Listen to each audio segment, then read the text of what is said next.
Shalom, salam berkat dari kami untuk pendengar sekalian. Saat ini pendengar akan diberkati dengan program Hari Ini Harinya Tuhan bagian yang ke-8.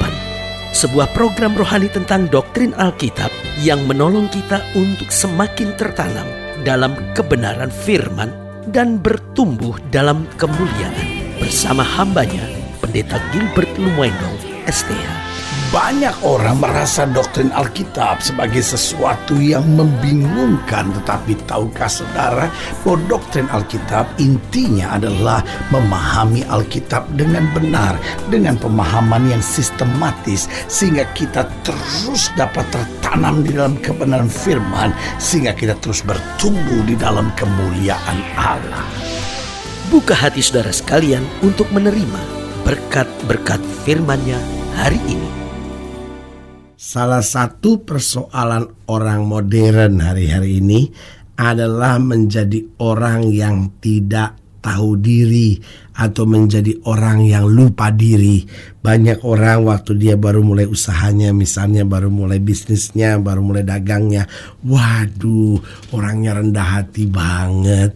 Bukan cuma rendah hati, tapi orangnya rohani banget. Apa-apa pokoknya untuk Tuhan, apa-apa pokoknya pelayanan, apa-apa pokoknya aduh Tuhan nomor 1. Tetapi seringkali ketika dia mulai sukses, ketika dia sudah mulai diberkati, dia mulai banyak melihat keberhasilan, waduh, orangnya sombong banget, gak pernah mau ke gereja lagi. Ini orang yang saya sebut lupa diri. Ada banyak orang, dulu dia sama orang baik banget, bersahabat banget sama orang. Waktu dia baru mulai karirnya, tiba-tiba waktu dia udah mulai jadi pejabat, waduh, sombongnya gak karu-karuan, gak pernah ada waktu lagi, gak pernah mau menyapa lagi. Wah, ini yang seringkali orang bilang kacang lupa pada kulitnya. Bahasa saya bilang dia lupa diri. Dia tidak tahu diri. Dia tidak tahu dari mana dia mulai. Dia tidak tahu dari mana dia diangkat. Dan orang-orang yang lupa diri gini, orang-orang yang tidak tahu diri gini, biasanya orang-orang ini akan menjadi orang-orang yang sangat menyebalkan. Orang-orang seperti ini biasanya hanya mau menjilat ke atas, tetapi tidak mau mengangkat yang ada di bawah. Orang-orang seperti ini biasanya gak peduli dengan orang sekitarnya.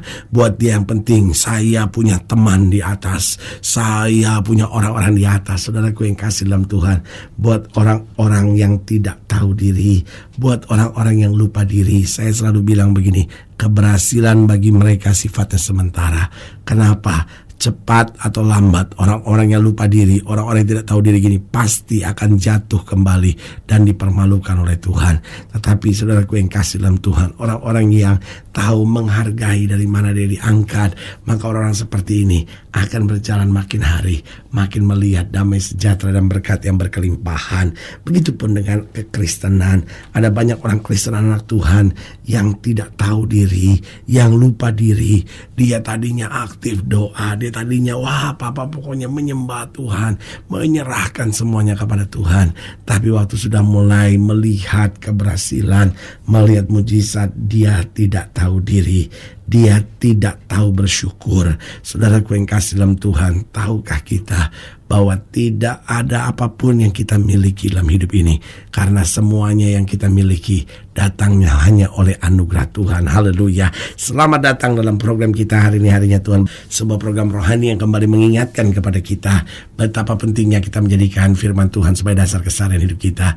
Karena selama kita menjadikan firman Tuhan sebagai dasar keseharian hidup kita, langkah-langkah ke depan kita penuh dengan kepastian, kemenangan, berkat, mujizat, dan perkara-perkara yang besar. Haleluya. Dan dalam program ini kita sedang bicara tentang ucapan syukur. Nah, kita harus mengerti bahwa ucapan syukur adalah bagian dari iman kita. Apa artinya ucapan syukur adalah bagian dari iman kita? Artinya begini, kalau kita menyadari bahwa segala yang kita miliki datangnya daripada Tuhan, kita tahu bahwa Tuhan selalu memberikan yang terbaik, kita tahu Tuhan tidak pernah terlambat, kita tahu Tuhan menyelesaikan segala sesuatunya buat kita tepat pada waktunya, berarti dalam segala hal kita harus bersyukur. Dan bersyukur ini yang akan membawa kita pada banyak pengalaman yang dahsyat dengan Tuhan. Dalam program tentang ucapan syukur ini, kita bersama-sama belajar dari Yunus pasal 2 ayat yang ke-9 sampai ayat yang ke-10. Yunus pasal 2 ayat 9 sampai 10. Demikian firman Tuhan dikatakan, tetapi aku Dengan ucapan syukur akan kupersembahkan korban kepadamu. Apa yang kunasarkan akan kubayar. Keselamatan adalah dari Tuhan. Lalu berfirmanlah Tuhan kepada ikan itu, dan ikan itu pun memuntahkan Yunus ke darat. Perhatikan kalimat ini, tetapi aku dengan ucapan syukur akan kupersembahkan korban kepadamu. Dengan ucapan syukur. Nah, saudaraku yang kasih dalam Tuhan, hal-hal indah apakah yang akan terjadi bersama-sama dengan ucapan syukur? Yang pertama saya pelajari, dengan mengucap syukur hati kita tentram.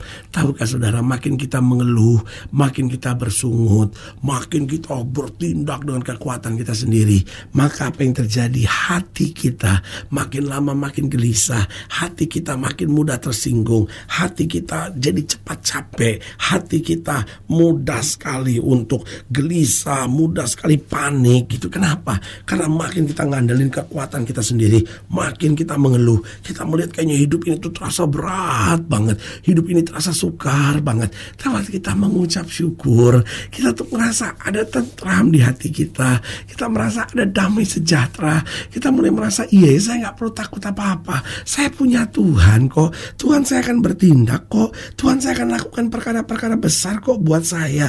Jadi saudaraku yang kasih dalam Tuhan, itu sebabnya suami-suami harus bersyukur, istri-istri harus bersyukur, orang-orang muda harus selalu bersyukur, pelayan-pelayan Tuhan harus selalu bersyukur. Kenapa?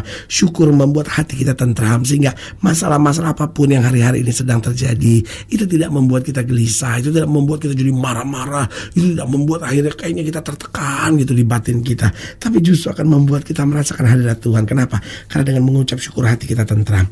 Yang kedua saya pelajari bahwa dengan mengucap syukur, keputusan-keputusan yang kita ambil menjadi keputusan-keputusan yang brilian, keputusan-keputusan yang luar biasa. Kenapa? Karena dengan hati kita tentram, lalu kita mengucap syukur, maka apa yang terjadi? Keputusan-keputusan kita baik. Ada banyak orang akhirnya gagal. Kenapa? Karena dia banyak ambil keputusan-keputusan yang salah. Kenapa dia ambil keputusan-keputusan yang salah? Bukan karena dia bodoh, tapi karena hatinya gelisah. Dia tidak belajar untuk mengucap syukur, sehingga waktu dia mengambil keputusan yang keliru, maka jalan dia akan terasa lebih berat lagi. Jadi karena itu saudaraku yang kasih dalam Tuhan, mari belajar mengucap syukur. Hati kita akan tentram, keputusan-keputusan yang kita ambil akan baik. Dan yang ketiga saya pelajari bahwa dengan mengucap syukur, mulut kita memberkati. Aduh saudara, kalau kita banyak bersungut, kalau kita banyak mengeluh, mulut kita juga menjadi mulut yang gak baik. Mulut kita juga menjadi mulut yang mudah memaki. Mulut kita juga menjadi mulut yang gak jadi berkat.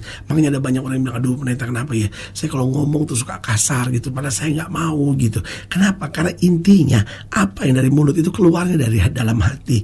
Kalau hati kita tentram karena kita mengucap syukur, maka mulut kita juga membawa kesejukan. Tapi kalau hati kita sendiri gelisah, hati kita panik, hati kita penuh dengan kekecewaan, maka apa yang terjadi? Mulut kita pun akan menjadi mulut yang begitu menyakitkan. Dan selanjutnya saya pelajari mengapa ucapan syukur mendatangkan keindahan. Karena dengan mengucap syukur, hidup kita makin dekat dengan Tuhan. Tahukah saudara, kita dekat dengan Tuhan bukan karena kita sekolah teologi. Ada banyak orang yang sekolah teologi ya, tapi tetap gak dekat sama Tuhan. Tetapi kita akan dekat dengan Tuhan waktu kita tahu mengucap syukur. Di tengah pekerjaan, waktu kita mungkin dimarahi orang atau difitnah orang, kita dibentak-bentak sama atasan, pada kesalahan kita juga gak besar-besar amat gitu. Atau mungkin kita gak salah apa-apa, cuma karena ada yang melapor-lapor, ada misunderstanding, kita dibentak-bentak habis. Saudara yang kasih dalam Tuhan, dalam situasi seperti jangan sakit hati, jangan berontak, tapi belajar mengucap syukur. Katakan terima kasih Tuhan, saya diizinkan melewati ini semua. Pasti ada banyak hal yang Tuhan sedang mengajari saya supaya saya makin dekat sama Tuhan. Waktu kita terus bersyukur, kita akan merasakan Tuhan itu begitu dekat dengan kita dan siap untuk menuntun kita dalam kemenangan. Haleluya. Nah pertanyaannya seringkali kenapa kita susah bersyukur? Yang pertama, karena kita selalu melihat segala sesuatu dari sisi yang negatif. Kita lihat keadaan rumah tangga kita lihat situasi politik, kita lihat situasi di sekitar kita lihat lingkungan kita. Akhirnya kita mulai merasa, aduh Tuhan saya gak bisa bersyukur hari Tuhan. Aduh masalah saya jadi berat banget gitu. Kenapa? Karena kita melihat segala sesuatu dari sisi negatifnya. Mulai hari ini, ayo mari orang tua melihat anak-anak dari sisi yang positif. Mari anak-anak lihat orang tua dari sisi yang positif. Mari suami lihat istri dari positifnya saja. Istri melihat suami juga sama. lihat sisi-sisi positif, karena setiap manusia punya sisi negatif, punya sisi positif, tergantung bagaimana kita memandangnya. Bukankah masing-masing kita harus saling melengkapi? Bukankah masing-masing kita harus saling mendorong untuk menuntun orang-orang di sekitar kita untuk masuk dalam kapasitas maksimalnya? Jadi ingat ya, kenapa kita seringkali susah bersyukur? Karena kita selalu melihat segala sesuatu dari sisi negatif. Yang kedua, kenapa kita sulit untuk bersyukur? Karena kita selalu melihat ke atas dalam tanda petik ya, dan tidak melihat ke bawah. Maksudnya gini, bukan berarti kita melihat ke sorga, bukan. Maksudnya kenapa saya bilang melihat ke atas? Artinya kita cuma lihat orang-orang yang di atas kita. Aduh, kok dia rumahnya besar ya? Kok dia bisnisnya sukses ya? Kok dia hidupnya enak ya? Kok dia baru semuda itu udah bisa kerja dengan gaji besar ya? Jadi yang kita lihat yang atas-atas, jadi kita selalu nggak bisa bersyukur. Tapi mari kita lihat di bawah kita juga masih banyak orang yang lebih susah dari kita, yang masalahnya lebih banyak. Makanya saya teringat sebuah kalimat pendek yang diucapkan orang-orang berkata begini, saya mengeluh karena saya tidak punya sepatu sampai saya melihat ada orang yang tidak punya kaki. Kalimat ini sederhana, tetapi sebetulnya mengajarkan hal-hal yang dalam buat kita. Bahwa seringkali kita cuma lihat, wah orang lain pakai sepatu bagus, wah orang lain punya sepatu hebat, wah orang lain punya sepatu mahal, saya mau beli sepatu biasanya kok nggak bisa. Dia bersungut, tapi kemudian dia lihat ada orang yang lebih bawah dari dia, tidak punya kaki. Baru dia berkata, iya Tuhan ya, orang ini mungkin bisa beli sepatu tapi dia nggak punya kaki. Sudahlah, saya mungkin belum bisa beli sepatu tapi saya masih punya kaki, saya mau belajar bersyukur. Lalu selanjutnya yang ketiga saya pelajari, apa yang seringkali membuat orang susah bersyukur? Karena hati kita keras. Orang yang hatinya keras nggak akan pernah bisa bersyukur. Dan yang keempat, yang terakhir, kenapa kita susah bersyukur? Karena kita tidak dapat melihat rencana Tuhan yang indah.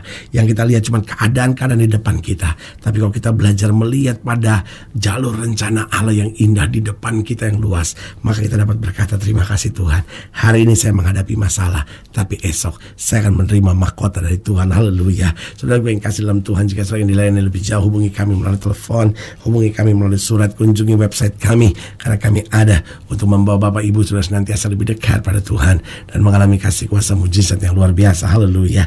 Secara khusus melalui program ini juga saya mau berdoa buat setiap saudara yang sakit, setiap saudara yang berbeban berat, karena saya percaya bahwa bagi Allah tidak ada perkara yang mustahil. Nah, saudara-saudara yang didoakan secara khusus, boleh taruh tangan kanan saudara di dada dan kita akan berdoa. Mari kita berdoa. Bapa, dalam nama Yesus, hari ini kami diingatkan kembali untuk belajar bersyukur dalam segala perkara, karena Tuhan itu baik. Tolong kami Tuhan untuk belajar bersyukur sehingga kami senantiasa punya hati yang tentram, kami mengambil keputusan yang benar, mulut kami memberkati dan hidup kami senantiasa dekat dengan Tuhan. Bapak, hamba juga doa yang sakit Tuhan sembuhkan, yang lemah Tuhan kuatkan, yang susah Tuhan hiburkan, yang berbeban berat Tuhan angkat, sehingga mujizat demi mujizat masing-masing kami boleh alami mulai hari ini sampai selama-lamanya. Terima kasih Bapa, di dalam nama Yesus kami berdoa. Haleluya. Amin. Saudaraku yang kasih dalam Tuhan, kita sudah berdoa. Ingat, tidak pernah Allah lalai menepati janjinya. Inilah saatnya buat kita untuk bangkit bersemangat, bersuka cita dalam menghadapi segala perkara, karena kita tahu selalu yang terbaik Kristus berikan buat anak-anak yang mengasihinya. Doa saya menyertai saudara sampai berjumpa pada program berikut, dan jangan lupa jadikan hari ini harinya Tuhan. Haleluya.